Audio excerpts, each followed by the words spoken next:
Hi, I'm Chris Gasper, and this is Globe 10.0. I'm joined today by Steve Silva. Well, the Celtics have a lot of uncertainty this offseason. Is Doc Rivers coming back? What's going to happen to Ray Allen? Now Paul Pierce has added to that uncertainty for the Celtics, opting out of his contract, foregoing the final season at $21.5 million to become a free agent. He's joining the summer of LeBron and the most intriguing and star-studded free agent class in NBA history.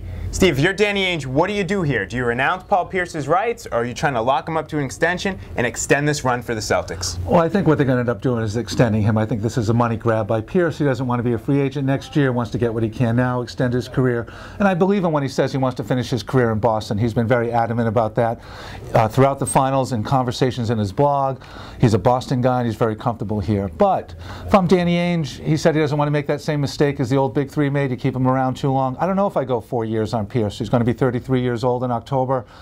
Showed some questionable shooting skills throughout the finals. I think on our test ate his lunch in Game 7 when he really needed to step up into that upper legacy of Celtics greats. And we're running a poll right now on Boston.com that says you want to keep Pierce, finish here, go with this core group one more time, or do you want to maybe get younger and let Pierce go? And it's running about 50-50 right now early. Yeah, it's interesting. I mean, Paul Pierce is clearly not the same guy that he was when they won the title in 08. I mean, you could see it in the Cleveland series, having to defend LeBron. He couldn't get his offense at the other end. He went through an injury-plagued season. He will be 33, as we mentioned, in October. I think a 3-year deal is probably what Pierce is looking for here. And I think he opted out of this not because he doesn't want to be a Celtic, but because he realizes he has leverage here to get a longer-term deal. Kobe Bryant signed an extension that will take him through 35 years of age. I'm sure Paul Pierce is kind of looking at that. We all know that Paul thinks he's better than Kobe. He told the whole world that after the 08 finals. So I think he's probably looking at that and saying, I want this security. But there's always the danger when you opt out that somebody blows you away, or maybe the Celtics can't come to terms on a deal here.